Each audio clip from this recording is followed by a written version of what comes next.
All right, thank you for joining us today on The Insight. Remember, The Insight is that program where we bring you issues, topics, newspaper headline, topics that shape our nation. On this program, we'll bring you expert opinion, policymakers, men and women who live these actions, who are either in the corridors of power or institutions where these policies are formulated. And today, joining us is a man known for his uprightness and not holding back when it comes to discharging his duties. We are looking at Enugu State Police Command coming to talk about Enugu Police Boat Strike, arrest of over 5,000. And with us on Insight today is a special person, SP Daniel Ndukwe, Police Public Relations Officer, Enugu State Command. SP. Good morning. You're welcome. Thank you so much. I think it's still morning. It's nice still morning. Yes, it's still morning, and we're so happy to see you. Thank you. For what of time, let's just dig straight into it. Okay. All right. SP, I want to talk about recently your Commissioner of Police, the CP, Maman Bitrus Giwa, PSC, while celebrating his 6 months in Enugu, did mention about arrest of over 5,000 criminal suspects. Precisely 5,176. 5,176. You yes. will agree with me that that's a feat. Exactly. That's a feat. Right. Exactly. So I want to know, how was this feat achieved? Just enlighten us about this arrest.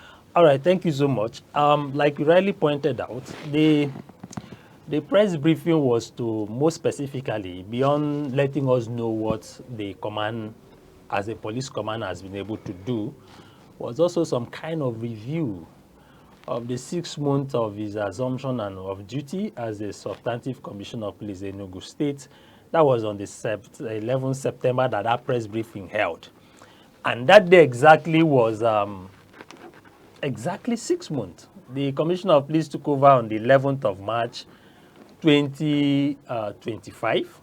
And the 11th of September was when we had that press briefing, which makes it exactly 6 months. So the whole idea was to review all of what he has done. And if you had followed the trend, precisely when he took over, he made a pledge to, in alignment with the policing philosophy and vision of the Inspector General of Police, IGP Olukayode Adiolu Egbetukun, PhD and PM, who we are aligning with this policing philosophy and vision. The Commissioner of Police had pledged to entrench a policing pattern that is professional, one that is proactive, and one that is people-friendly.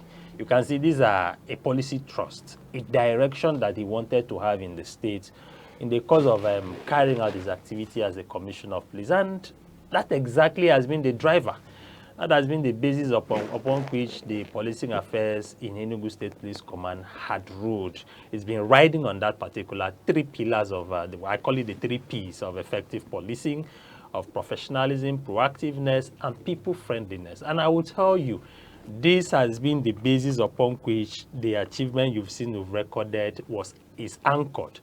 And the CP, more importantly, beyond just putting a vision, it's not just about having vision, it's about being visionary and being practical about your vision. He's a man that is extremely strategic in his policing pattern. If you've gone back to his history, you know, his policing history, you know he's a both an operationally, more of an operationally minded person, a high crisis level manager. If you recall, when we had a prison break in Owerri, sometimes in 2022, he was the one that was sent there as the Deputy Commissioner of Police in charge of operations. While he was even still there, there was a train attack in Kaduna, if you remember, the Abuja-Kaduna Railway. Yes. He was still the one that was moved there just about 1 year as Deputy Commissioner of Police down to Kaduna State Police Command, as is also the Deputy Commissioner of Police in charge of operations. And you should know well that no matter what you want to think, operational activity is where the job actually resides. And this is man who have been sent to where you have high-level operational challenges, and he was able to ensure that he stood his ground and maintained sanity, given the mandate that was given to him. That was actualized. So, one, he's strategic, and his thinking for me is he's an out-of-the-box thinker. somebody that wants to think. He doesn't just want to see things the way every other person will want to easily see it. He wants to see it a little differently, with a view to ensuring that whatever situation that we are confronted with is dealt with headlong and the expected result achieved. And that's exactly what he has done, ensuring that professionalism reigns in Enugu State Police Command. Beyond professionalism, ensuring that proactive policing is what happens. If you went through that as a briefing note, you realize that in instances where we were unable to prevent certain crimes, once we get knowledge of it, we ensure that the necessary thing is done and such crime situations are handled. And that's what he has been doing. And then also ensuring that we partner with the people. There's absolutely no way the policing system can work very well without the people. We don't police in a vacuum. We've always said that. We police a human society. And whatever result you intend to achieve with such that must also embrace the support of the people. So these 3 P's, the 3 pillars, professionalism, proactiveness, and people-friendliness has been the driver upon which the Commissioner of Police has anchored his policing journey in Enugu State. And as a matter of fact, it's one of the major reasons why what we've achieved has been possible. And moreover, being a strategic thinker, it's not enough to just have policies, like I said, or have a vision. If there's no strategy around those visions, if there's no wisdom to drive even the strategy you think you have, it becomes an issue. So he has made sure he galvanized all of the resources available to the police in the state under his leadership and ensured that what you've seen we've achieved in 6 months' time.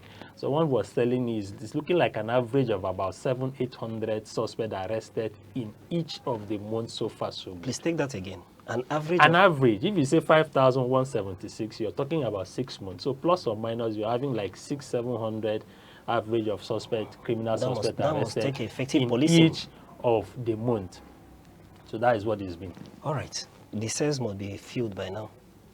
Not necessarily. The police is a tripod thing. If you have the police, they sell most of these cases, 6 months already means a bulk of them you would have probably concluded in. Many of them, investigations have been concluded in them.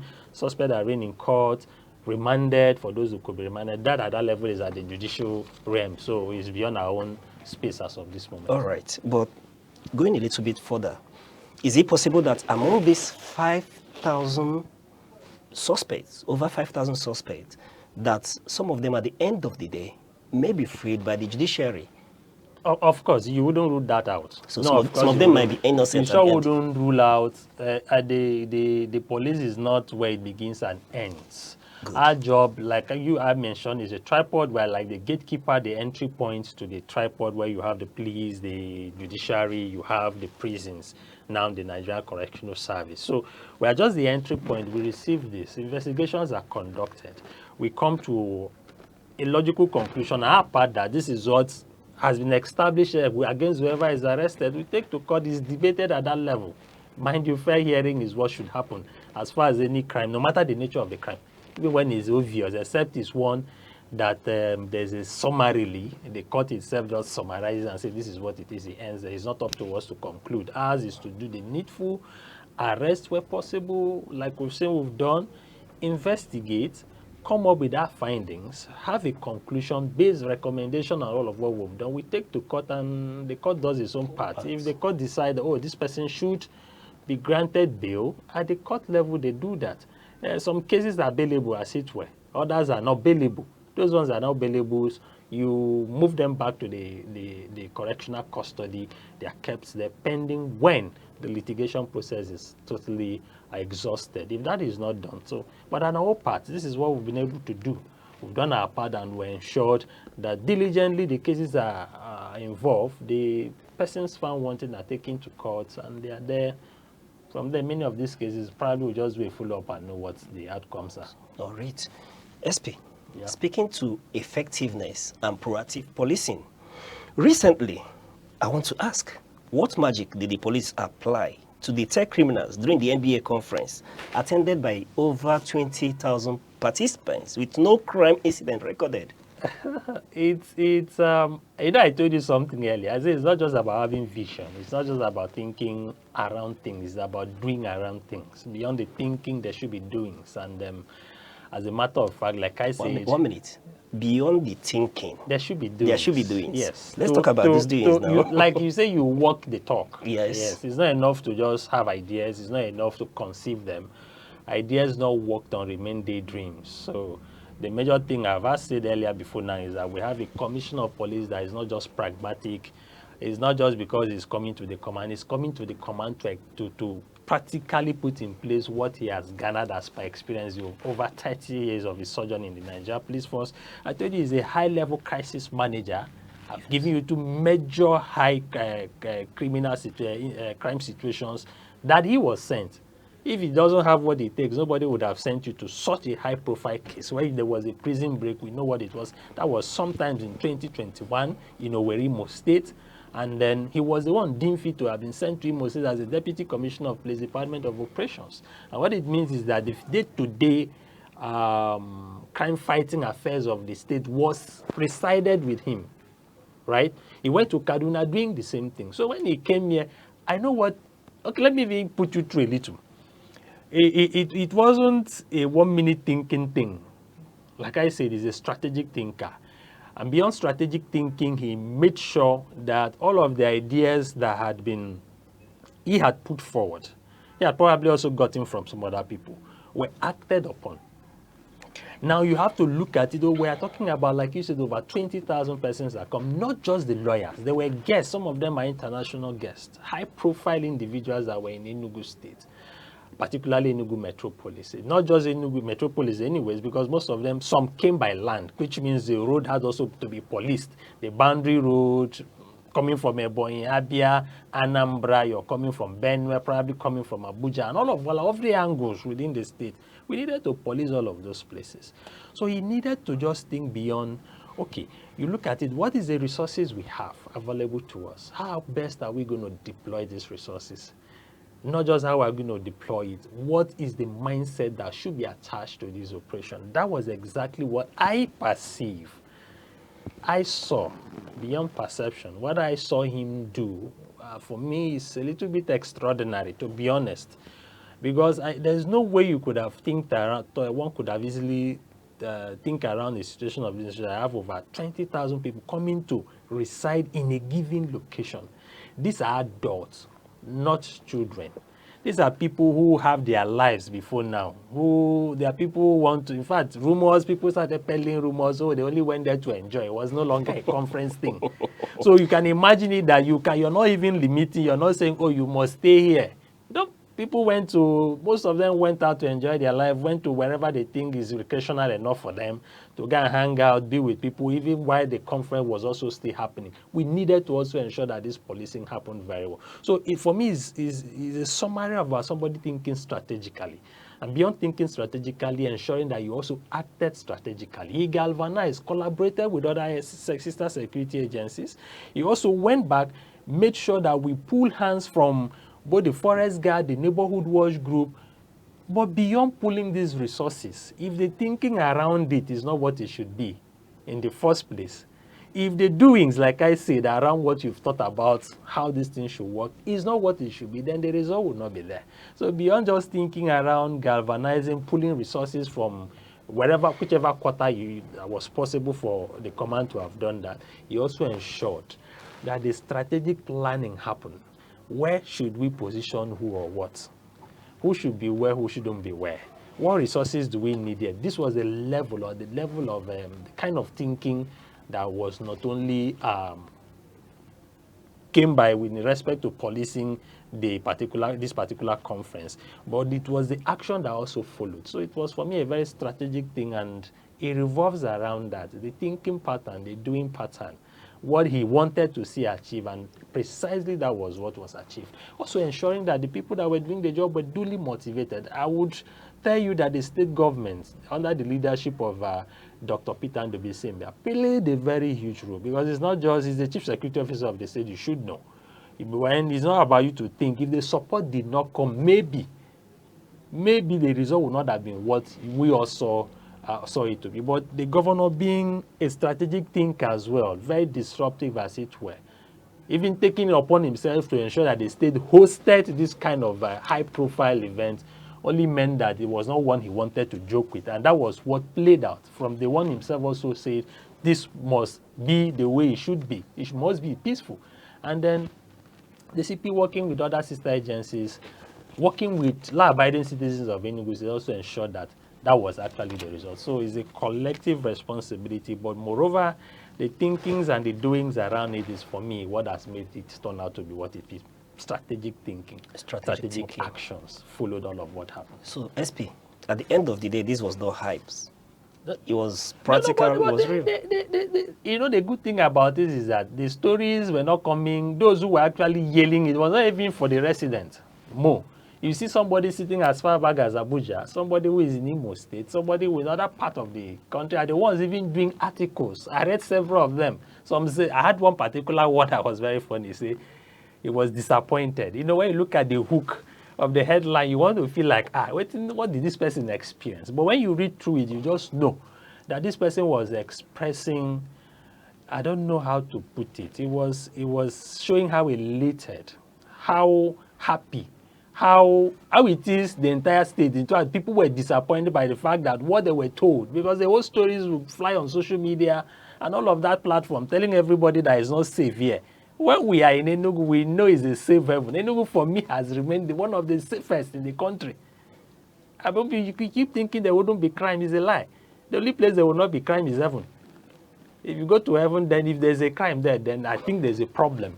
Okay. Even in the Garden of Eden, there was a crime. Lucifer was the first to have committed crime with God himself.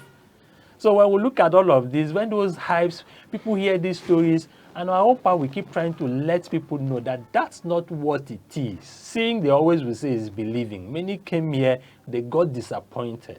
Because of what it is, there's so much noise in the media space in their head about the Enugu state. You're coming, you're thinking, oh, on Mondays you're not going to move about. You're being told that this one will happen, that one will. People came and they saw the reality on the ground that this is 100% contrary to what they were told or what the perception they have about Enugu state in terms of security. So for us, Enugu is maximally safe. It's not going to be perfect. No, it's not heaven. There's no utopian city here. And we know we are not going to get to such a utopian city, but we want the best to be happening in Enugu state. All right. Speaking to the commissioner being sent to high-profile areas, handle high-profile cases, I want to ask, the Enugu State Police Command, you recorded sources in Isuzo and Uzuwani. Okay. I know that one will not attribute this to just policies alone, but I should say motivated personnel. How were you able to achieve this? Given that we've seen reports, we've read comments about poorly motivated personnel. Okay. Not very well remunerated officers. But at the end of the day, this feat was able to achieve the relative calmness and peace we have in Isuzu and Izuwan recently. Okay. Thank you so much. Whether the motivation is there, is not there, we say in our local parlance that the work must be done. You have to do the job. That's a given, right? It's something we all chose to do. The policing job is largely about sacrifice. I would always tell people that if there's a set of people that should be closer to God, they should be police officers. We do the practical side of what the preachers do, those who stand on the pulpit and preach. We do the practical job because we make sacrifices to ensure that the security and safety of others is guaranteed. Now, when you go back to the issues, also one community issues we've had resulting from header-farmer clash induced, I always will see it as such because whatever crime that has happened there would always revolve around somebody is a header, somebody is a farmer, and whatever had happened. It's been there. But I will tell you that when the Commissioner of Police arrived and those issues that have been persistent were still there, he needed to also think out of the box as a matter of fact. And what was supposed to have been done, which he did strategically, was to ensure that there was a proper deployment of a joint security intervention team there. JSIT, Joint Security Intervention Scheme there. By and large, the police taking the lead as always. Now, that team was sent there Certain observations he made, he drew the attention of His Excellency, the Executive Governor of Enugu State, Dr. Peter Ndobisimba, whom I also refer to as one of the most security-friendly governors we can ever think of. Now, he also went to work as well. There were some roads that needed to be tarred. If you've been to issues or particularly the Hamufu area, there was a particular stretch of road that was tarred. This was one of those hubs that's always troubled. He ensured that that road was tarred. Tarring that road made access into some of these seemingly unaccessible areas a little accessible. Because beyond there, most of those areas where these attacks often happen, particularly in issues are farm settlements. Sometimes the terrain are very difficult, that the only way you could access them could be using motorbikes rather. So that road was tarred. Beyond the road being tarred, these teams were the team was stationed there, the police, the military, the DSS, combined stations there. And like you mentioned, there are also motivation from the axis of the governor, ensuring that you don't just keep people there and there's no form of motivation for them to do their work. So there's a motivation, but beyond just the motivation, the strategic thinking around it. How you even came up with the idea, okay, why not we have this station this? Why not also tar this road? Why not also ensure that we open up this place a little bit so that if peradventure there's an incident, response could be timely, is on one hand what it has been. And beyond that, the same thing has played out in issues of, I need to confirm we're even having our special intervention squad, the camp is being built at Umpologu. With time, I know it will come full swing. I don't know for now. I need to double check and be sure that it has come full swing or not. And there's also the DRS team that's also been maximally stationed there, working with also the NNS Madeke, that is the Nigerian Navy ship Madeke base. We have the Nigerian Navy base at Ogurugu covering almost the entire Ozowani area. So there's that synergy working with the sister agency there to ensure that we also police this side of the divide where we've had this kind of issue. So that has been the situation, and like I said, it revolves around strategic thinking. You mentioned motivation, and I've told you we have one of the most security-friendly governor anyone can think of in the person of the governor of Enugu State, and that exactly is what has been happening. We've had relative calm in those places, and I said, beyond just the kinetic approach to the whole thing, the non-kinetic approach has also happened, where people need to meet interface, because there would always be issues, whether we like it or not. This is human relationship. There would always, even in families, twins have issues. Talk more of people from different backgrounds living together. So beyond just, okay, let's fight it, let's prevent it from happening with force and all of that, the place of people sitting down to think, people sitting down to talk, looking at issues, making compromises when necessary has also been happening. And that, for me, is one of the best ways to ensure that the solution we're having there become as lasting as possible. All right. SP Daniel, there are lots of things to unpack, but for want of time, let me just ask, what are the challenges your command is facing? Challenges, you've also mentioned a few challenges, welfare and all of that. That one is a given. It's just where it is. But I will tell you,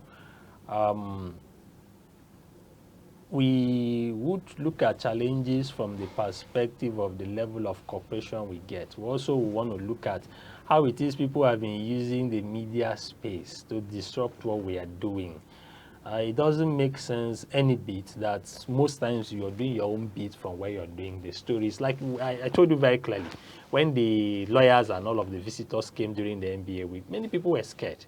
It's not because of the fact that the right things are not being done, but because they've been fed with plenty of narrative that seem not to be what it should be in Enugu State. So those ones are challenges. There are other challenges that may not be for public consumption that most of us are aware of. But we want to beg our people, your support is where it begins and is where we are going to be getting the kind of result everyone will be proud of. If you think it's just their job, they should go and do their job, then you are going to leave us seemingly in the middle of nowhere.